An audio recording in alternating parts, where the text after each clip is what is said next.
And now it's time for Make It Happen with David Lorms. He is an award-winning insurance expert, best-selling author, and business owner talking about how to make your life, your career, and business better. Here's David. Welcome, everybody, for another episode of Make It Happen with David Lorms. I'm really excited today because I've got two friends who own a gym and a fitness studio in the Heights, Jose Madrigal and Lane Chess, and they've got an incredible story to tell. But first, I want to just make sure the listeners know that the show Make It Happen is about entrepreneurs, business people, or others that are just successful in life that tell their stories and challenges and struggles and even failures that they turned into success to help motivate and inspire others. And I know these two gentlemen today have a story to do just that. So welcome, guys. Well, thanks for having us. How's it going? Good. So let's start off with Jose, because you are my personal trainer and have been for a number of years. And before we get into that, we want to mention that the music that we listen to coming into the show and at break is from a band that used to be in. Is that right? That's correct. Yeah. So tell me about that. You were with other people, or how did that work out? Yeah, there was a friend of mine from college that we used to write music together, and we decided to try to do something with it. We recorded, and as you hear in the recording there, and tried to promote it, put together a band, and ended up being one of those things that, you know, we had some different artistic ideas as the group kind of started developing a little bit, and so we ended up going separate ways, but, you know, it's still back there. Well, it's a great CD. I listen to it all the time, as I told you. The music's fantastic, and you're very talented, I have to say. Thanks. So thank you for sharing that with us. By the way, as we're talking with Lane and Jose, you can tweet your questions at DavidL2490, and we'll have a question and answer session towards the end of the show. But to start off with Jose, I'd like to know a little bit more about your background. How did you get started? Where did you grow up? That kind of thing. Well, I grew up in a town called Bloomington, Illinois. I was born in Chicago. It's about 150 miles north of where I actually grew up from the age of 3. From there, I decided to go to college in Texas, up near Fort Worth, at Southwestern Adventist University. My degree is actually in religion. I initially went thinking that I wanted to be in the religious field as a minister or something like that, but through the process, I realized that really wasn't my calling. That really wasn't what I was meant to do. But I did a minor in psychology, and I still like the idea of working with people, with helping people. And so the jobs that I had, you know, in the years subsequently were teaching or working as a counselor, as a substance abuse counselor for several years. I worked as a juvenile probation officer for a few years. I worked in homeless shelters with kids, with runaway kids, and always in the way of counseling and helping people. And the fitness thing was something that has kind of I've kind of had 2 rounds of it. And when I was a younger kid, I was extremely overweight. And in my teens, I decided I wanted to do something about it. And so I completely changed my eating habits. I started exercising, and I lost a lot of weight in my mid-teens. And then in my 20s, I was in an unhappy marriage, and I think that kind of got me not paying attention to my weight as much anymore, or exercising as much, and not really taking good care of myself. I divorced around the age of 30, 31, and around that same time I decided to get myself back into shape. I started eating healthy and taking care of myself, working out, and it kind of became an obsession. And I started kind of motivating coworkers. You know, they were seeing how, you know, I had lost about 20 pounds, and they were like, "Man, you look great. What are you doing?" And I was like, "Well, just come to the gym with me. I'll show you, you know, what I'm doing, and I'll tell you what I'm eating." And the fitness director at the gym that I was going to started suspecting that I was a personal trainer, just bringing people in Right. under the table. And so he confronted me, and when I told him, he immediately realized, that I definitely wasn't that. But he said, well, you should become a trainer. He's like, you're already doing it, you're just not getting paid. And so that got me thinking, that was maybe a legitimate thing that I could do as a career. I had never really thought about it before, and so I looked into it, and I got myself certified, and 6 months later I started working part-time at that gym, and just immediately knew that this is what I needed to be doing. It's like it just felt completely right. Well, you're so lucky to have determined that, because there are people that are still lost Yeah.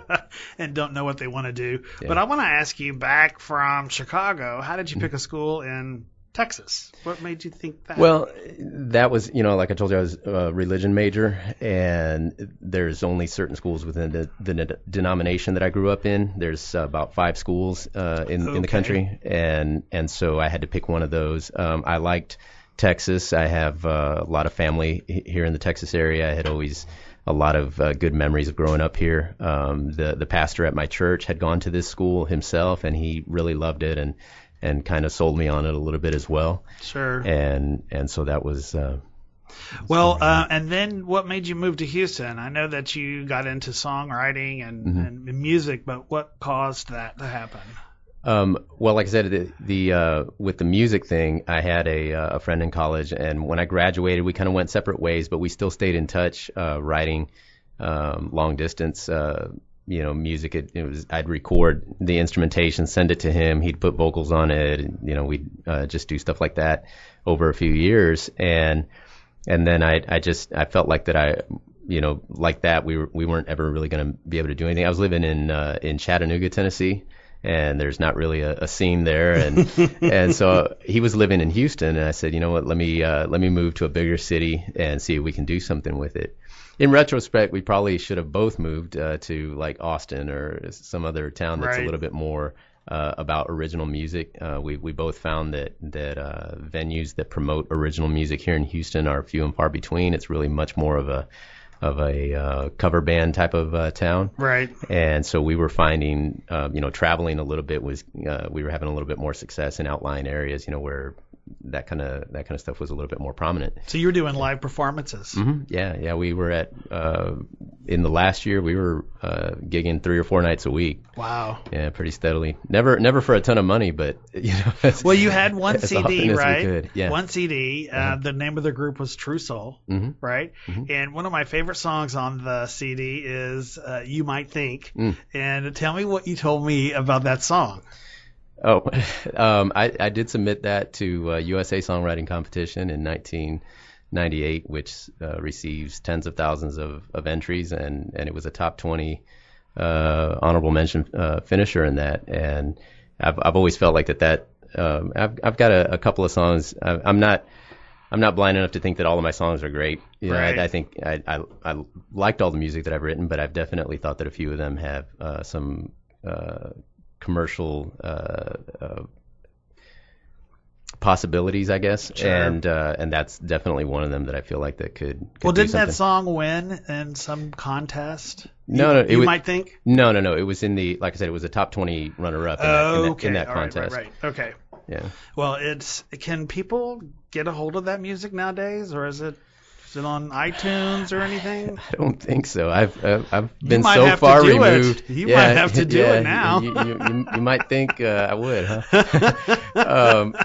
I may. Like I said, I'm so far removed from it. I really hardly even think about it anymore. That's history. Yeah. Well, it's good. I'm glad that I have a copy. So yeah. I'm lucky in that. But let's fast forward. So you are in Houston and you're in fitness. Uh-huh. And when I met you, you were the fitness director at then called Bally's. Right, Bally Total Fitness. So tell me what you did there. Well, like I told you, I started as a personal trainer part-time there. Within a few months, I realized that I was never going to really be successful just giving it a part-time effort.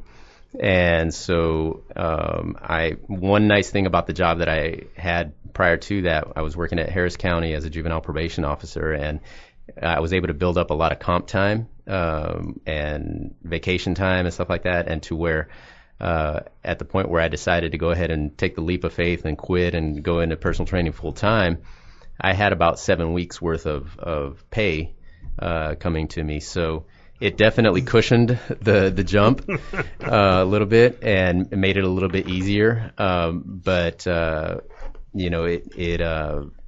it was definitely the right move by being available at the gym, and I was there, all the time. I'd get in there at 5, 6 o'clock in the morning and wouldn't leave until 7 or 8 o'clock at night. I'd maybe take a break for lunch, but I'd be there. I wanted every new member that came in would get a free first workout.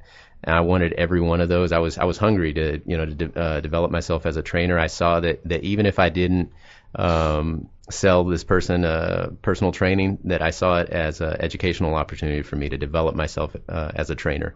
Well, that's one thing that I like about you is that you did continue your education in that field. Mm-hmm. And you got several certifications and did several trainings. Mm-hmm. And I remember when I was looking for a trainer, I had just had knee surgery 7 years ago. Can you believe it? I've been working out with you for 7 years. Mm-hmm. I'm sorry I'm not a better poster child, but I think I would be in worse shape if I didn't come to you. You'd probably still be limping now if I hadn't worked. That's true. But when I interviewed you, you had all of this training and the certifications to help someone who had an injury like that. Right. And that is one thing that I liked. And the other thing that I liked about you is now I know why, is because your spiritual background, your psychological training, you really had interest in me getting better. Right. You showed interest, you cared, you were concerned. When I've worked out with other people who are talking with other people, they're not really paying attention, and you're like a friend, an immediate friend that's helping people train, and they don't realize they're training. So that's one thing I really like about you. Thanks. Is that those two things. So have you heard that before? Yeah, I mean, and thanks for saying that. I'm glad that comes through, because that's definitely how I like to promote myself. I definitely try to be more than just the person that you're coming to get your personal training session from. Because people don't connect to a program; they connect to a person. Right. I've learned that not only in my personal training, but like when I've taught classes, and I've had other people substitute for me, and I've given them the blueprint of what to do for the workout. Right. And then when I come back to teach, and the students tell me, it's not the workout, it's you. You sell the workout. You make it. You're the one that you make it what we want to come do. And it has always made me realize that people connect with other people. And so that's always been my focus in my own personal training and in trainers that I've hired. Since becoming a fitness director, and then of course now opening my own place, I've always wanted people that I believe that are passionate and that can connect well with other people, and not just be about themselves. Well, and I have to say that definitely comes across. I know other people that do, and I've met your lovely partner, Dina Fisher. Hey, Dina. Hope you're listening. Hey. And I felt like we've become good friends over there, so for 7 years. So for those of y'all that want to know more about the gym, go to studiofitnessheights.com. You'll know where the address is in the Heights, and you can see the trainers and the selection they have there. Be sure to tweet your questions to @DavidL2490 if you have more for Jose. And in the next segment, we're going to talk to Lane Chess and hear his story. And stay tuned after this message. The Fort Bend Playbook is live this summer for an hour and a half every Thursday from 4 to 5:30 p.m. Oh, yeah, exactly. I think Coach Fleming has different expectations. Therefore, you got to look good, you play good, you feel good. I've seen Cody Cunningham's tape from this spring. He seems to have more confidence inside the pocket. Join Aston Jean Lewis and M.A. Pate as they continue their coverage of Fort Bend ISD athletics, only on KBRZsports.com. KBRZ Sports Radio strives to bring our listeners the most up-to-date, comprehensive high school varsity sports coverage available in the Fort Bend County area. We're committed to providing the latest news and information on standings, statistics, schedules, team and school information, as well as community-focused programs. Our programs allow our advertisers the opportunity to share information about their products and services with our audience. Advertisers can target their ideal customers, build brand awareness and customer loyalty, grow their businesses, and partner with a company that is rooted and committed to the Fort Bend County community. For advertising information, call Russ Johns at 206-930-7440 or log on to www.kbrzsports.com. Hope you don't hear that sound at the 5th Annual Great Grown Up Spelling Bee on Thursday, September 18th from 6 to 8 p.m. at the University of Houston Sugarland. Support the Literacy Council of Fort Bend County by being a spectator bee. The cost is $45 at the door. Sponsorship and underwriting opportunities are available and range from $75 to $5,000. For more information, visit www.grownupbee.com or contact Christina Guerra at 281-240-8181. Your support can change a life. As a parent, do you worry each and every time your young athlete takes to the playing field about what it would be like if an incident occurred during play resulting in a head injury? Not playing is not an option. Here at KBRZ Sports Radio, we share in your concerns and efforts to keep our young athletes safe and healthy. They are our future, and we must do our jobs as parents, coaches, and a radio station to promote keeping that future safe by offering a tried and true solution: functional cognitive baseline testing. We all have various abilities in cognition or brain function. Without a baseline, there is no way to truly indicate a problem caused by a concussion or head trauma. Let's face it, with all our sports heroes now coming forward with issues from head injuries suffered from the game, this is a risk none of us can afford. Check out temr.net for more information. That's temr.net.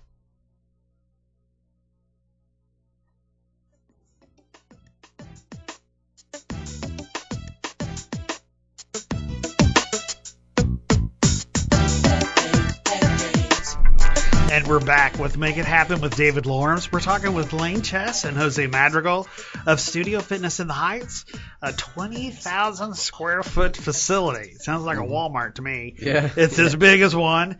And we just heard Jose tell his story about how he got to be an owner of the facility. But now we'd like to talk to Lane and hear what his story is. Now, Lane, you were born in Houston, is that right? Yes. So tell us how you ended up in fitness. Yeah, it's kind of an interesting journey. Some similarities to Jose's. I had sustained an injury. I was back in, 2004. I was in the middle of a robbery. Well, this is different than Jose's. But you weren't the robber. I was robbing him. You were robbing him. Okay. Yeah, when I was in the middle of a robbery, I actually ended up getting shot, and part of the rehabilitation process, I had to learn to, mobilize my shoulder and my arm. I had some nerve damage. You were shot in the arm? Mm-hmm. No, actually, in the cheek. Oh, you're kidding. So, yeah. But what's interesting about it is that it awakened me to like what the body's capabilities are. And so I really, I just became totally fascinated with that whole recovery aspect. And so it was from that injury that got you interested, not only in recovery, but how the body works. How the body works. I think people have probably heard that it's like one of the most fascinating machines, so to speak. The human body, what it's capable. And, it really is. And so, it kind of became my hobby. I started studying a lot, and I was in school for audio engineering actually, and went to train at the gym with some buddies. And here's where the similarity is. I was showing a buddy how to do a workout, and the PT director walks up, and she's like, "Are you a trainer?" I mean, just right there on the spot. Physical therapy director? No, personal training director. Personal this director. is at the gym. Oh, okay. And I was like, no, I'm just working out with my friends. And she told me, well, I like what you had to say. You'd probably be a pretty good trainer, and I need some. If I show you what to do to get certified, would you do it? Kind of throwing the ball in my court. And what's really interesting about this story is it must have been like 3 weeks prior to this event happening. I was at my grandparents, and my grandmother said to me, I see you with bodybuilding magazines, not audio engineering magazines. Right. Maybe you need to think about what you want to do with yourself. And it kind of planted that seed. And so here's it was literally a few weeks later that this situation occurred, and she's asking me. I was like, all right, I'll go ahead and jump on in. Obviously it's fate. So I got certified, and she put me to work part-time for a little bit. And a few years later, I ended up at another independent gym over by the Heights area. And I kind of call it the gym I grew up at, because I learned a lot of stuff from, developing myself as a trainer, what it really meant to be a trainer, like the different jobs that you have. Right. And then as well as, understanding, how a gym works, especially on an independent level. It's a little different than the big box gyms, more family oriented, and just really developing a community amongst my clients and the other trainers there, kind of befriending everybody. And I went to the owners at one point, and I had that aspiration to. I've always kind of wanted to do my own thing in some sense, and I'd gone to the owner at one point and said, hey, I wanted to open a second location, and I guess they saw it as a threat, so they fired me. Seriously? Yeah. And so is that gym still in business? Yeah, it is. Okay. They're actually losing members to us right now. Oh, well, see, that was the wrong decision. Yeah, it was. And and fortunately, I had a client that I'd become really close with. He was an attorney, and he was a real hard-driven kind of attorney. He's a tire litigator, and so he represented all these major tire companies. And he comes in there with that A game, and wanted to change his physique. He was overweight, and I remember when he was purchasing training from me, he said, "Listen, I'll sign up whatever you tell me to do. But in 6 months, if I haven't gotten results, I want my money back." Yeah, and I told him, I was like, all right, well, I'll tell you what, you do what I say when I say to do it, and I'm not going to be worried about getting my money back, or giving you your money back. And sure enough, he had some amazing results. And the reason I bring him into the story is because when I got fired from the other gym, obviously trying to propose an idea of opening a second location, he told me, he's like, hey, man, you should do it. Let's do it. I'll help you out. And so that's what kind of started the ball rolling, kind of got the momentum going. And I bought a small gym's worth of equipment. There was a gym that went out of business, so I got a deal on a bunch of equipment. And from that point, it was, finding a location. Well, some things had, gone awry, so to speak, to where he had to, pull out of his, financial backing. That sounds scary. Yeah, so I had a deal with the place that I bought the equipment from. They said I could keep the equipment there until they leased out the property. And so I contacted them, like, yeah, you got about a month. I was like, oh God, where am I going to put all this equipment, and I really wanted to open a gym, and I'd worked on business plans, and I'd really had done a lot in this time. I mean, I'm slightly summarizing. And so the guy's name was Barry Pulaski.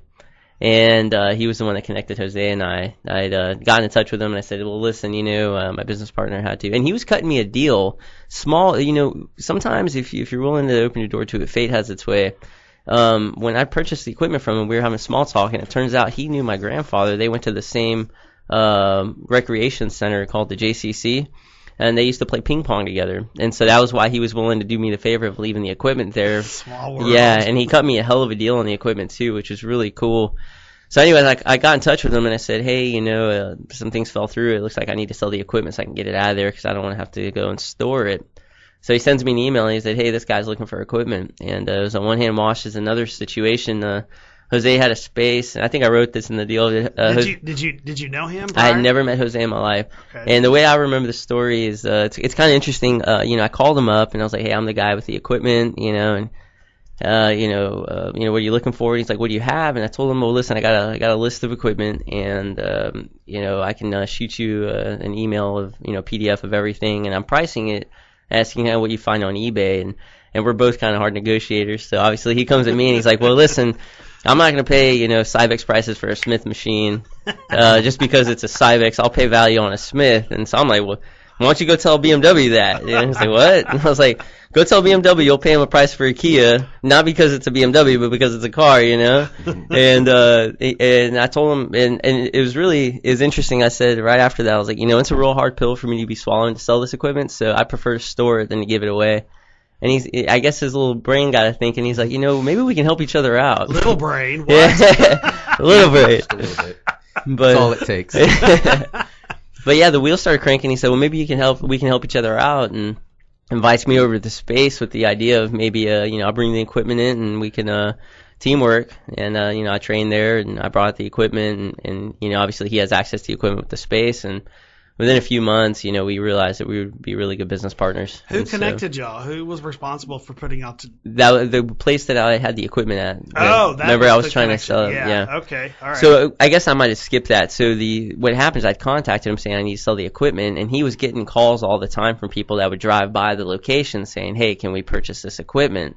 And so, anyways, since I knew that, I told him if anybody hits you up, let me know, and I'll contact them and sell them the equipment. And Jose had contacted him, and he paired us together. So. Oh, wow. Yeah. So this is when Jose had his gym in the Heights on 19th Street, on 19th right? Street, right. And one thing that I noticed about him is I was with him as a client from the very beginning is he started with a little house in the Heights, and that grew quickly into a place on 19th, and then all of a sudden you were doubling the space. Yeah. And then I guess when you connected with Lane, that's when y'all moved to this mega facility, which is still in the Heights, very convenient, and 20,000 square feet. But y'all make good use of that. Yeah, you've got a lot of equipment over there. Yeah, well, and there is a lot of equipment, but it's not crowded with equipment. There's still a lot of open space. There's space for people to be able to run, do agility work. So it has a very open feel. People are always surprised when they walk in from the outside because it doesn't look quite as big from the outside, but you come in and it just feels really open and people like working out there because of that. Well, Lane, tell me about this, because if people are listening and they're thinking, wow, 20,000 square feet, 2 trainers, but really that's not the case. You have lots of trainers there, right? Right. The template was originally that independent trainers could rent space, and it was just specifically a trainer-oriented gym. And so once we brought the equipment in and we opened up memberships, this was January 2012.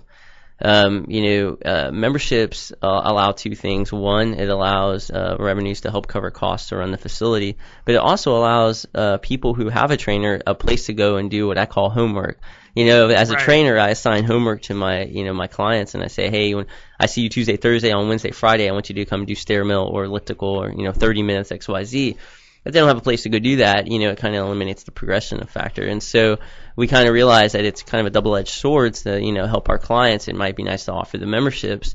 From there, though, I would say it had to have been within like 3 months. We were already out doing that space, and so we decided to expand, get in this bigger location. And we're actually about to restructure our membership sales, our membership pricing to basically cap it.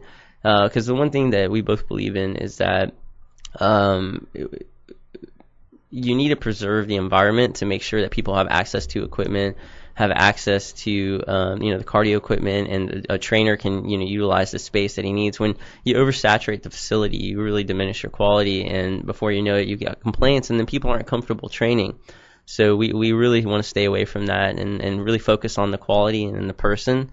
And all the way through from the personal training to their membership and availability to equipment versus let's take on as many as we can. We got 20,000 square feet. We'll take on 10,000 members, right? But that's not our business model at all.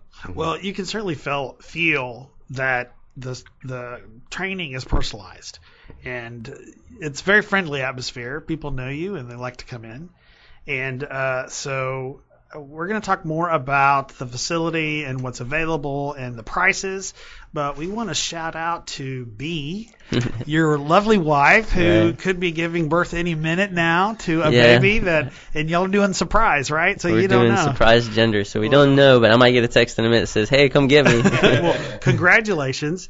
But for the listeners, please tweet us your questions at DavidL2490, and be sure to like our Facebook page at Make It Happen with David Lorms, and we'll be back after this message. Performance Pilates and GTC Gym and Training Center in Greatwood are your answer to getting spring break swimsuit ready. We offer private and small group personal training and Pilates classes. GTC now with 24-hour access. Call 281-224-0013. More information at greatwoodtrainingcenter.com or performance-pilates.com. Do you trust your insurance agent? Hi, my name is David Lorms. Anyone can sell you insurance, but I have the unique perspective and experience of being a former claims professional. It's when you need to use your insurance that you really depend on a seasoned professional where customer satisfaction is number one. I can be reached at 713-688-8669, and all calls are rolled to my personal cell phone after hours. You can also visit lormsinsuranceservices.com. Hey, I have to sleep at night, so I need to make sure you're covered. KBRZSports.com is your home for Fort Bend ISD varsity sports, all Sugar Land Scooters away games, Fort Bend Playbook, Fort Bend Spotlight, Coach's Corner with Fort Bend ISD Athletic Director Philip O'Neill, Fort Bend Food Rampage, and Skeeter Nation. Check back often at KBRZSports.com for the latest scheduled events, activities, and outings in the Fort Bend community. KBRZ Sports, kids, communities, and commerce.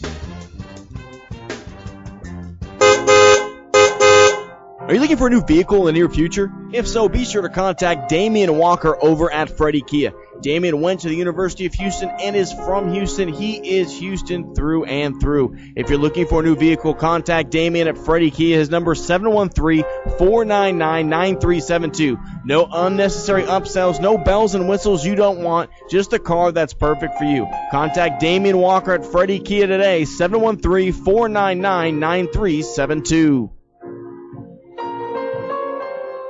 Texas Community Referral Network is all about the community. Have access to the best businesses on our local websites and numerous money-saving offers on our free mobile app. Go to tcrnhouston.com to find your community website and visit your mobile app store to install the free TCRN app and start saving today. TCRN, connecting you with the community.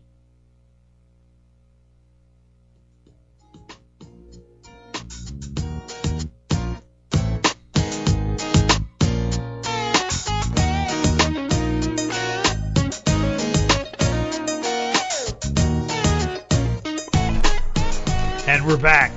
We're talking with Jose Madrigal and Lane Chaz, co-owners of Studio Fitness in the Heights. And we're learning a little bit about what led them to success and fitness, how they made it happen, and hopes to inspire and motivate others to do the same thing. And what I'd like to know more about is your facility and the type of trainers you have, and do any of them specialize and that kind of thing. Mm-hmm. So, Lane, you want to? Okay. Yeah, there's a lot involved with that. We actually have an incredible lineup of trainers. I'd mentioned a minute ago that, it started off as an independent facility where, trainers came and paid rent. Because of how we've structured it through the growing process, a lot of trainers have stayed with us. And, each one definitely has a specialty, I would be comfortable saying that every trainer is incredibly dynamic, but I think, obviously in any field, you have specialties where people really shine. And we've got trainers that are, excellent at powerlifting, strength training, kettlebell workouts. But then you have like your boot camp instructors, spin instructors. You've got yoga, we've got Zumba. And in each trainer, there's different trainers for each one of those. And the hottest thing I think lately is like CrossFit and. Yeah, we have CrossFit as well. The CrossFit instructor, he's actually been involved with Studio Fitness since the beginning, and he'd always wanted to have his own box, So we had a great idea: is why not, bring the two together? And so we've got a really unique product where we have a CrossFit membership. Part of our gym is segmented into a CrossFit box, roughly. It's an entirely functional box with AC, but the membership it's dual purpose. People who have a CrossFit membership at most CrossFit boxes, they can only go to that box. They have to get a gym membership somewhere else, whereas with ours, they can come in, get their CrossFit workout, and do a little workout. It's all inclusive. Yeah, post-workout cardio on the treadmill, That's which awesome. is a luxury. It's kind of a hybrid. And y'all have parkour too, right? Right. Parkour is an interesting program. It's actually taking a lot of steps moving towards working with American disabilities, or Americans with disabilities. They've also worked with kids, and they have a lot of kid programs that they teach at our facility during the day. And it's one of I think the staple concepts behind what Studio Fitness is we've really tried to approach with an open mind to fitness. A lot of places you see they have like, you can do this there, but you can't do that. And with us, we've really tried to develop a training facility that allows anybody to work out any type of training in a progressive manner. So it allows for, there's all kinds, you can do functional training, cardiovascular training, interval training. We've got the classes. And so parkour is definitely involved with that, in that they deal with stability and agility and balance. And I think that's really important to have that. Well, what I like about it is you have really something for everybody. Right. But, you always hear about people, particularly, let's for say example, a woman who may say, gosh, I don't really feel comfortable training in a gym where there's a bunch of men leering at me or what have you. Mm-hmm. But y'all have female trainers there too, right? Oh, yeah. A handful, quite a few. But I also see women in there that are training with men trainers, and it doesn't seem to be a problem. Mm-hmm. Why do you think that is? Is it the comfortable environment? Is it the type of people that you select to work there? What do you think it is? Combination. Yeah, I've had a lot of my clients tell me that even if they have a membership at another gym, they wouldn't feel comfortable training there. They really feel a lot more comfortable training at our facility. I think a lot of other bigger gyms tend to have more turnover, and so they have newer, younger trainers that might not be as experienced. And we have long-term trainers that are doing this as a profession, not as just a fun summer job or something like that. And so there's definitely an air of professionalism that you find. And then the other thing is that it's not the focus on some of those other gyms are, looking good, having, smoothie bar, fancy locker rooms, all this other stuff. And our gym, the focus is about fitness. Everybody there is working out. People aren't there, like in a meat market, checking each other out. Everybody there is working out. From my experience, that's what it is. It's everyone is focused. Mm-hmm. The trainer is focused on the client's focused. And so when you're there, or at least when I'm there and you and I are working out, I feel like I'm the only one there. Yeah. Because we're working. And we're working hard, and we're not really looking around. Yeah. So people who have insecurities about going to a gym, this is the perfect place for them to go to, because nobody's judging, nobody's leering. Right. It's a big, big place. You kind of get lost in there when you're working hard and focusing on what you're doing. Wouldn't you agree, Lane? Absolutely. And I kind of wanted to chime in with that. We've been considered the cheers of fitness, and you'd ask about, the people that we hire, and all the way, from trainers all the way down to the front desk. We don't just hire anybody that, submits an application. We run them through a series of questions to see if we even want to have them come in via the application process. And then once they do come in, I'll or our general manager will interview them. And if we feel like they might be a good fit, then we also allow our other front desk and trainers to sit in on a second interview and make sure that they can work dynamically with everybody in this environment. It's a lot about who you have around you.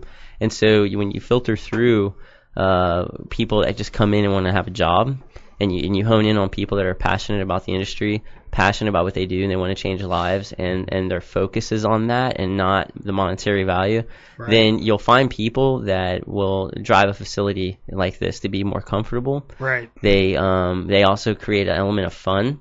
And what happens is when everybody's friends and they're having fun, they can come in without any inhibitions and getting a workout. And we have very, very low turnover. I mean, we've been at this new location for 2 years. 2 years this month, or July. Congratulations. Yeah, so we've been in this new location 2 years, and we've still got the majority of our staff still in line. A couple new people, Well, if people want to see the trainers that are available, they can go to studiofitnessheights.com, and you've got pictures of yourselves and other trainers and what they specialize in. And, you do TRX there too. And another thing that I like about the gym so much is things like if you ride your bike, you've got a place to park your bike inside. Yeah. Inside where it's protected. You get free towels. There's water everywhere. The music is jiving, and there's just everything that really you could want is available at that gym. Now, do y'all have any plans for adding anything else? Yeah. That's the every day. Is it a secret? No, I mean, he's absolutely right. We're constantly reevaluating and seeing what do we need to add. What are some things we can do to freshen up our list of classes that we offer. Tell them about the new bar hybrid class. Yeah, we're installing ballet bars. We've heard that there's bar method classes popping up everywhere, and they're very popular. And so we've installed some. We're going to begin offering some bar method classes as well. We actually have one on Monday nights now already. That's a hybrid class. It's not just a pure bar method. It's a mix of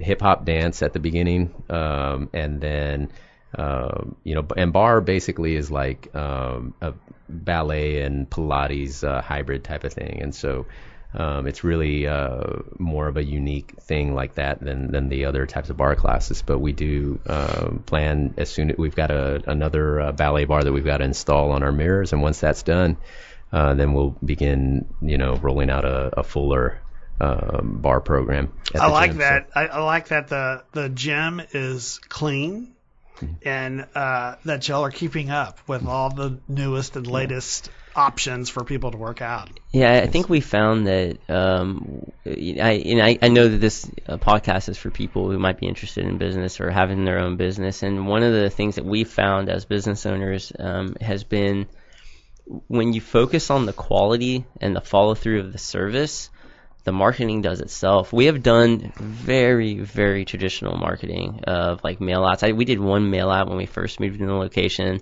and there's a little local Heights pages that goes around, and we advertise in that because we want to be involved with the community. But other than that, we spend barely any money on the marketing and really focus on the quality. And people's word of mouth does it for us, and we've finally broke 1,000 members, which is one of the reasons that we're capping our membership now, so we don't oversaturate the floor. But that's been all organic, and that like says you a said, lot. That says a lot. And we don't worry about having steam rooms and pretty walls. What we do is focus on nice equipment and quality trainers, and even our front desk staff, they're 95% of them are certified trainers. And so that way we have somebody on duty. We have one person that works front desk that's not certified but has a good background. And everybody else, we want to make sure we have educated staff on hand. And we pay more for that, but it's going back to the quality of the service. Well, that's important because a lot of people, when they think about a trainer, they may not know that there's a difference between someone like yourselves who are educated, certified, have done all the exercises versus a high school person who's just real built. And, they don't know all the information. And so it's important that if you're going to get a trainer, you're going to get one that has the certifications that you do. Like when I looked for you, Jose, I needed someone to help with therapy with for the my injury. knee. Yeah, that's one of the things that I was going to say that I think really sets us apart as well is that so many of our trainers really know how to watch for those things like injuries and bad posture and different things like that, and actually pay attention to that and modify the workout for those reasons. And another thing that I like there is that y'all tend to work the process or the training program for the person. You don't make the person do the program. You tailor it to their abilities, their skill, what kind of shape they're in at the time, and so I really like that. All training programs, honestly, should be prescribed. Right. There's not a blanket one for any. You don't just go out there and give everybody the same workout because everybody's different. Everybody's body moves different. And you have to change it too, right? You can't do the same program all the time, right? You have to periodize your workouts, so that you stress your body in different ways at different times. So otherwise, you end up creating more injuries instead of fixing them. Right. So someone's listening to the show and they're probably thinking, "Well, I want to check this out. What should I do? What kind of program do you have, or initial visit situation do y'all have?" We offer a 1-week pass for people to come in and try it out. They can try all the classes. We offer a free personal training session as well, so that they can try out one of the trainers and see, what our trainers really offer that makes us so different. And don't pick on looks. You really should. You should really pick somebody that you've talked to you and did. interviewed. When I picked you. Yeah. No, I was really surprised at how many people that did not have the training and certifications that you did. And so that was why it was important to me. Okay, so we're going to talk more in the next segment. Be sure to tweet your questions at DavidL2490. Like our page at Make It Happen with David Lorms. And we'll be back after these messages. Just because it's summertime doesn't mean KBRZ Sports is off the air. This summer is jam-packed with broadcasts of all Sugarland Skeeter away games and your favorite shows, including the Fort Bend Playbook, Food Rampage, Fort Bend Spotlight, and the newest show, Make It Happen with David Lorms. So click your browser on your PC or smartphone on over to kbrzsports.com. KBRZ Sports, kids, community, commerce.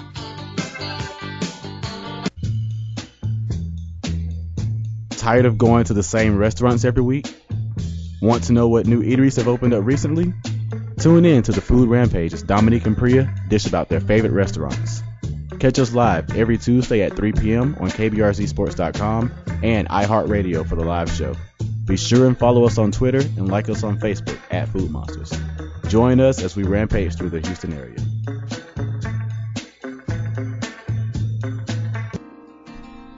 Looking for a way to be involved in Fort Bend ISD varsity sports? Want to sponsor a team, game, or hear your child's name mentioned during a Fort Bend ISD varsity game? KBRZ Sports can broadcast your business or personal message for a reasonable price. Contact our sales department at www.kbrzsports.com for more information on how you can be part of Fort Bend ISD Sports. KBRZ Sports, connecting Fort Bend County business owners, families, and Fort Bend ISD varsity sports. With all the hype and true doctor reports on concussions and head trauma caused by athletics, are you burdened by having to decipher what it all means to find a solution to best protect your child? Cognitive baseline testing, a procedure that takes about 30 minutes, gives a baseline of cognition function, response, memory, and motor functionality of your child. The results are given to you and your primary care physician, and in the event of a head trauma of any kind, the test procedure can be applied again with the results of the baseline to compare it to. This is the only way you can have a true indication if damage of any kind has occurred. The days of how many fingers am I holding up is not good enough. Certainly doesn't give me as a parent the comfort and security I need to worry less while my kiddo is growing into the champion of their dreams. Do you trust your insurance agent? Hi, my name is David Lorms. Anyone can sell you insurance, but I have the unique perspective and experience of being a former claims professional. It's when you need to use your insurance that you really depend on a seasoned professional where customer satisfaction is number one. I can be reached at 713-688-8669, and all calls are rolled to my personal cell phone after hours. You can also visit lormsinsuranceservices.com. Hey, I have to sleep at night, so I need to make sure you're covered.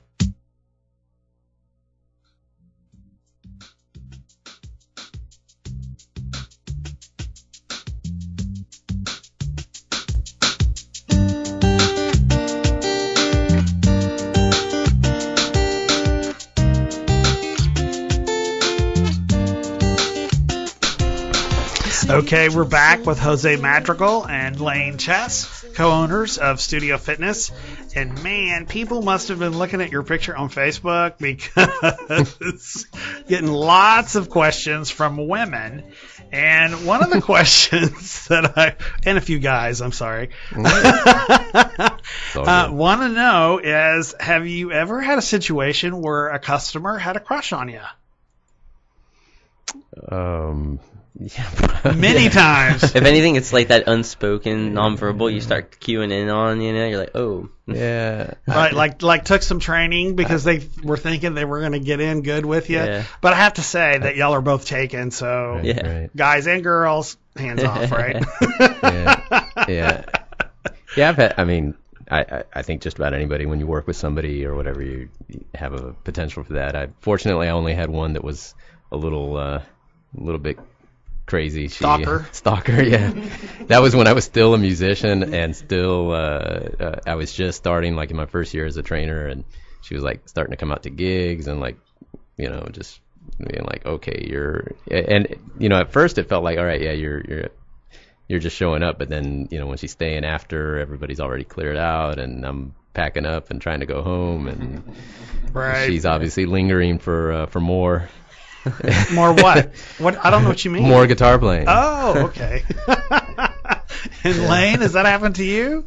Any stalkers? I on the stalker level, if I did, I didn't know it, so that's a good thing. Oh, you know it. Yeah. You know it. I'll say, he was the stalker. You were the stalker. They didn't know it. But no, honestly, I think that what happens is you work with somebody several times a week, a half hour, 1 hour, and you get to know them, you become intimate, they tell you about things, and so there's a natural propensity for like a relationship to develop. Sure. And one of the things that I've always done is really focus on drawing the line, but there's times like obviously in his situation, that line gets kind of blurred, and you gotta know how to deal with it when it happens. It's awkward. Yeah, that happens to me all the time. Not. I can imagine. Okay. You know what they say about insurance salesmen. Well, they are kind of attractive, I have to say. I was wondering why Jose had you pulled up on his Facebook. He's stalking you. Oh, my gosh. Okay. Dina, you might have to have a talk with Jose. Hey, so I've got another question here. They want to know how long y'all have been in business and been doing the fitness. So, grand total as Studio Fitness, going on 5 years. Prior to that, you mentioned that we started in a house. I was actually, as Lane mentioned, he joined up with me later. I had started in a house, just a small little 850 square foot bungalow in the Heights, and never really had any expectation at the beginning that it would grow to what it is now.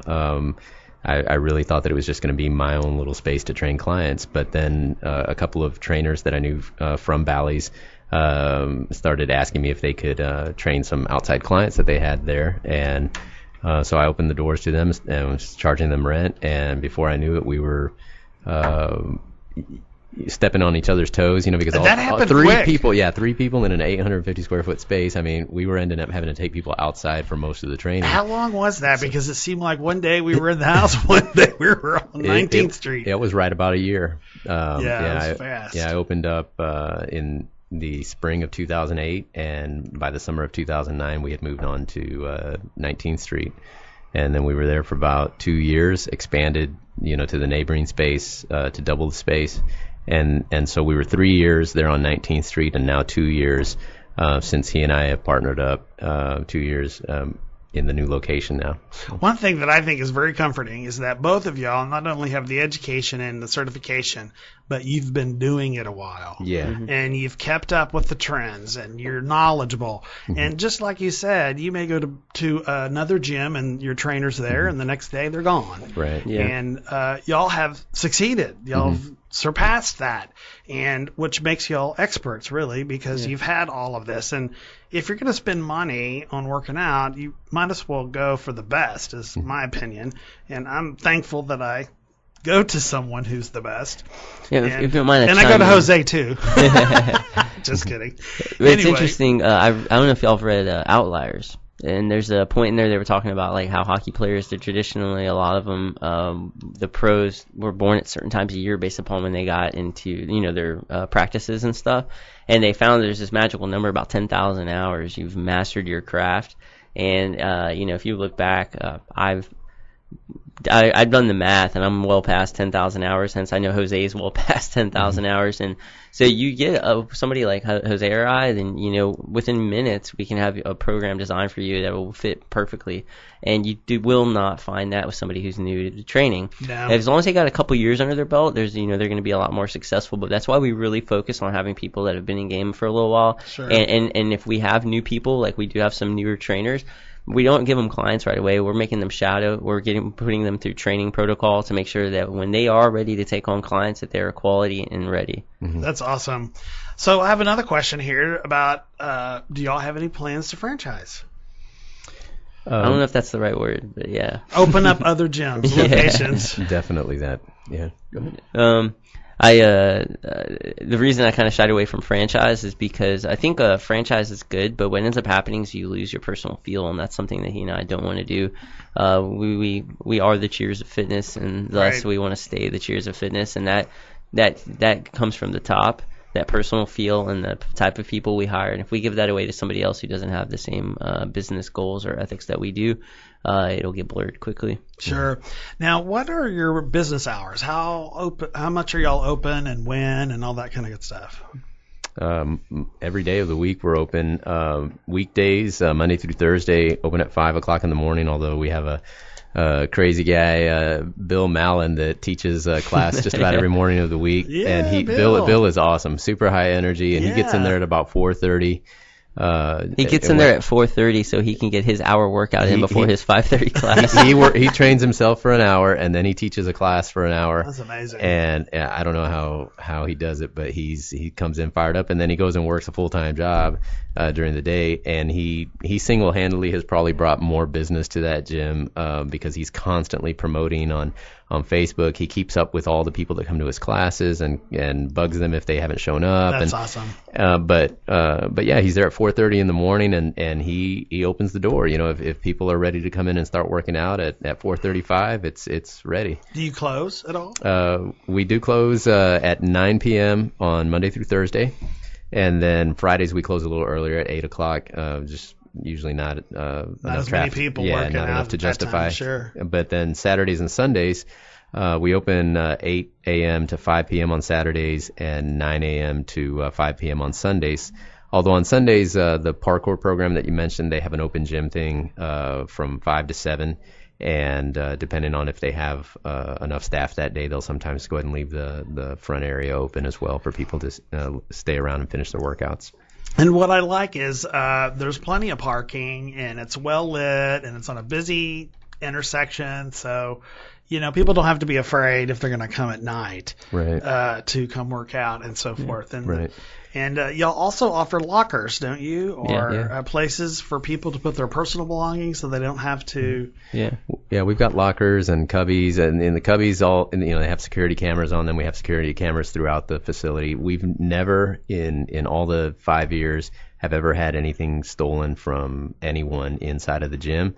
And when I was at Bally's, it seemed like car break-ins were a daily thing. In the 5 years in business, I've only known of 3 break-ins to vehicles, and those people were usually like, I shouldn't have left my iPhone sitting right on the dash, and my purse you're right, open you can't with money. Yeah, you can't do that at home. Even if you in a gated community, you can't leave things open to view anymore these days, anywhere.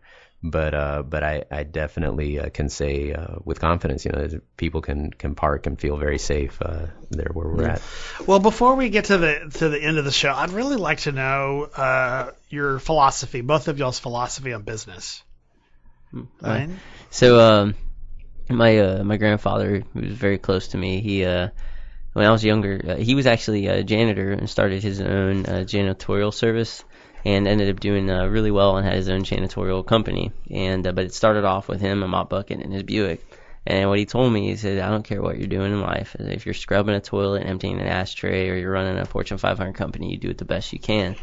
So with personal training, I kind of adapted that same philosophy, and that's part of what my goal is in business, is that whatever we are doing, I want to make sure that we are doing the best that we possibly can, hence trying to do it better than everybody else. And I believe that when you focus on that, then the revenues follow. People know when you're being real and you're really focused on taking care of them.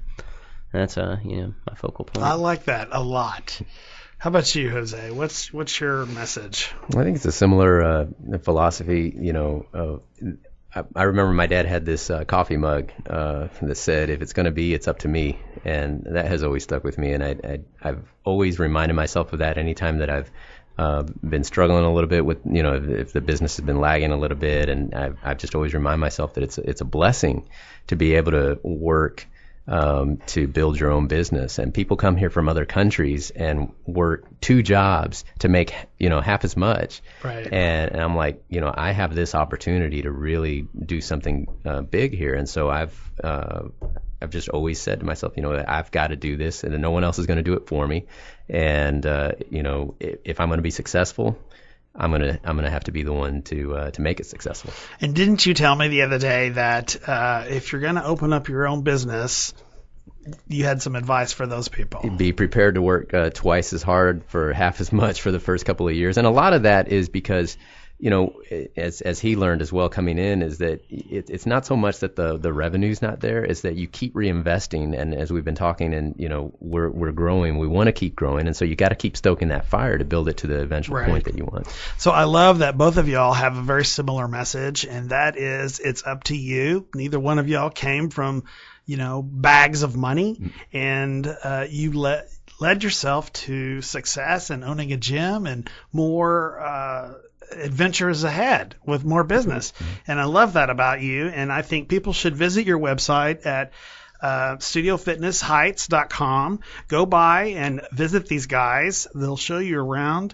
I can personally attest. I've been there 7 years.